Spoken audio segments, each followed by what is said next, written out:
Hi everyone. I am Nishita Agarwal, an engineer on the mobile site team at Facebook, and I'm here to share with you all a few things I've learned over my time here on how to make a powerful impact with your work.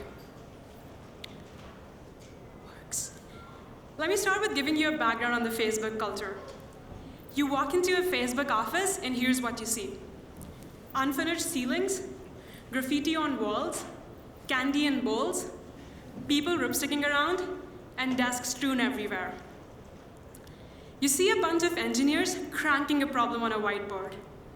You see Facebook mottos in red hung around on walls. I believe the best way to describe our company is to describe its space. We are unfinished, scrappy, and only 1% done. One of the most celebrated mottos we have at Facebook is to move fast and break things. Even though we've toned down our philosophy a bit on the breaking things part as much, moving fast is what we live by. At Facebook, every month we have what we call hackathons. How many of you here know what a hackathon is? Awesome. For the uninitiated, a hackathon is a night spent building something you're really passionate about. The only rule is you cannot work on something you usually do. Not surprisingly, some of the most famous products we have on the site right now were all born out of hackathons, out of a single night worth of effort.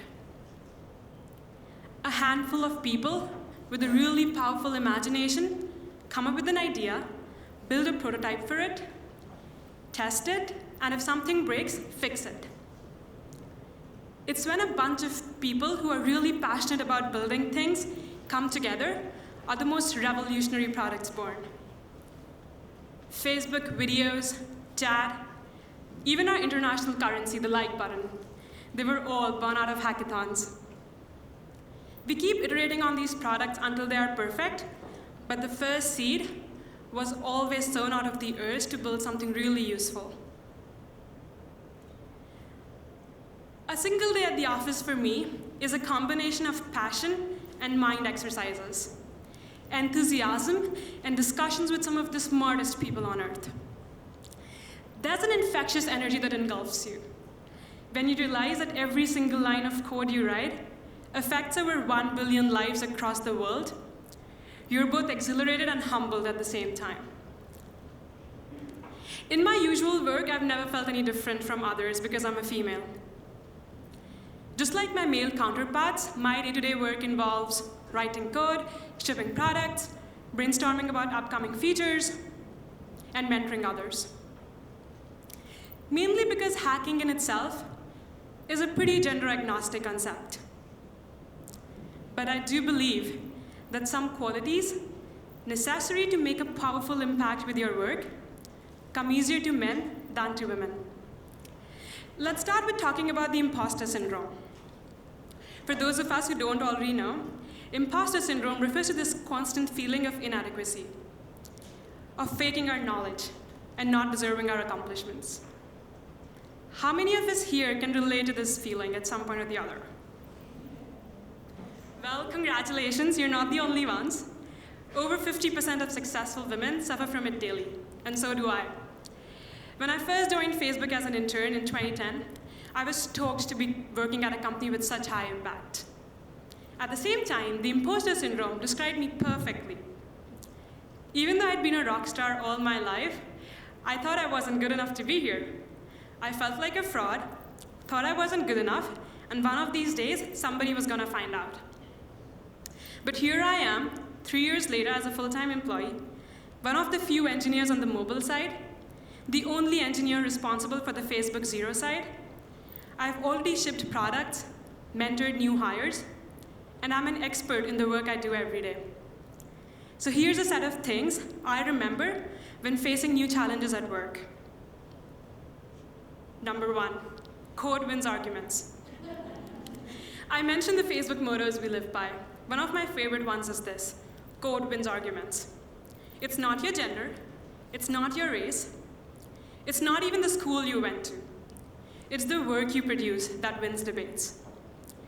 You can spend an entire day debating with a coworker about the potential benefits of an upcoming feature, or you can go ahead, build it, and prove your point.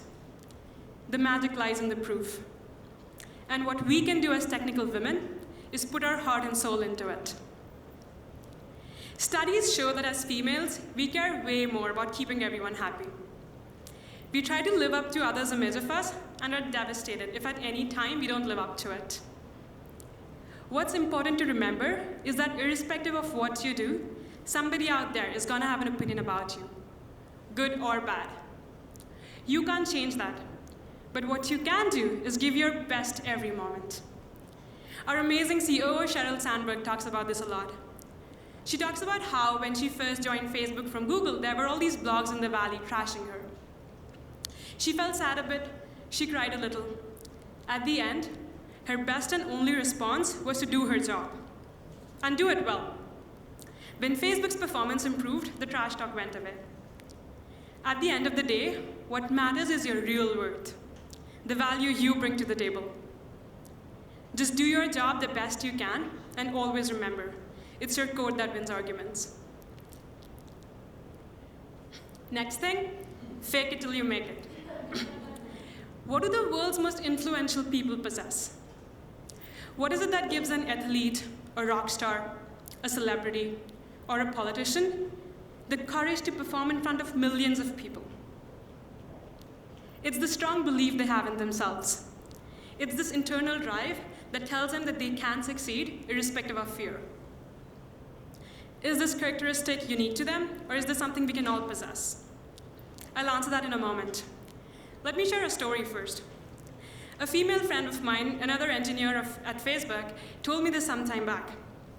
She told me how after she submitted her performance review for the last half, her manager called her one day. He'd printed out her self-review and marked in red every line she'd used words like, I think, maybe, seems like, probably.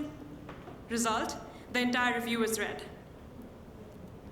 I had an aha moment as soon as she said this, because this is exactly what I did my entire life. We are afraid of owning up our achievements and decrease its value by saying, I think I made a huge impact, instead of asserting, I made a huge impact. Not just in text, but also in speech, every single day. And it's not just us. Valerie Young, the author of Secret Thoughts of Successful Women, talks about how millions of women, even celebrities for that matter, have a hard time internalizing their accomplishments. We undervalue ourselves in front of others and teach them to undervalue us. Now to answer my previous questions. Turns out all that was driving all of these achievers was the sheer confidence they have in themselves. The same confidence we lost every time we wrote I think in our performance review. Studies show that placebo effect is a real thing. If you really start believing in something, chances of that happening automatically increase. Our confident facade increases our credibility, that leads us to success, that eventually does make us more confident. The fact that we are all here today means that we are all exceptionally capable. It's only our self-image that is off sometimes. So next time you don't feel confident enough, believe in yourself and fake it. You'll be amazed at how easy success comes. In fact, it's also a trick I'm using right now. Number 3, fail harder. Another one of my favorite quotes from around the office. Be willing to make mistakes and take risks, because only that can show us the road to be better. We all learned at school, Thomas Edison, while working on the light bulb, said, I have not failed. I've only found 10,000 ways that won't work. So true. A large part of science is, in fact, finding out what doesn't work, the proof by elimination method as we know it. A lot of my work at Facebook involves building our MBasic site. For those of you who don't know about it, it's our platform for feature phones, and this is what it looks like. Undeniably one of our most important platforms, because for a lot of people in the developing world, this is the only way they connect to Facebook. During my first few months on this team, due to an incorrect type hint, I broke our new user's creation for almost 2 hours. In the time I realized that I'd caused it, someone else already had a fix for it. But as any new engineer would do, learning that I have broken the site, I freak out and run to this friend of mine, almost in tears, about how everyone would now think I'm a jerk and someone would eventually fire me. And this friend is a guy, right? He looks at me and is like, "Are you kidding me? If I were you, I'd make a Facebook status about it." Turns out the fact that I can break the site means I was working on something impactful. Being one of the main engineers on MBasic, if I had gotten scared of the single incident, I would have never been able to cause the positive impact that I did in the next few months. I improved their photos experience, their messaging behavior, and brought over 50 million new users to the site in the next 6 months. And guess what? When someone else broke the same thing 2 months from then, I knew exactly what was wrong and prevented it from breaking. So remember to make mistakes, because in the long run, they're only helpful. Next time you get to choose between 2 different projects, 2 teams, or 2 career paths, choose the one that is harder, the one that is more ambitious, the one you're more likely to fail in. Because unless you try, you would never know what you're capable of. It's amazing how not only the work we do relies a lot on building things, finding out what's wrong, and fixing them, but so does our life. It's all about A/B testing, not just our code, but also ourselves.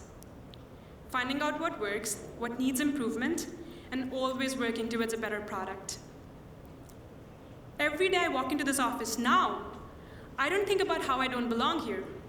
I rather think about what I add to this company. How can I be more confident? What my work has taught me is to step out of my comfort zone every day, to be willing to accept my mistakes, and to find new ways of failing harder. Because I know only this can take me to a Nishita 2.0 version. I started my talk with a quote. I should end with one. It's a quote by Sheryl Sandberg. Captures the entire Facebook culture and is really a way of living. If you were to take just a single thing away from all that I've said today, let it be this. Next time you set out to accomplish something, ask yourself, what would you do if you weren't afraid? And do it. Any questions?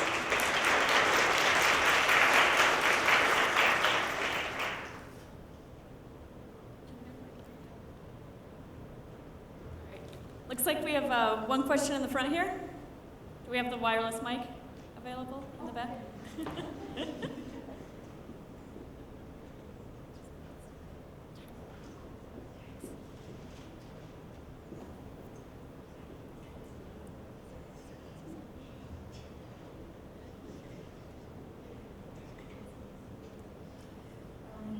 Hello, you say to fail harder, so I'm just curious, what's your biggest failure in Facebook and how could you have failed harder? Could you repeat that question? What's your biggest failure in Facebook and how could you have failed harder? My biggest value? And how could you have failed harder? Best failure? A biggest failure?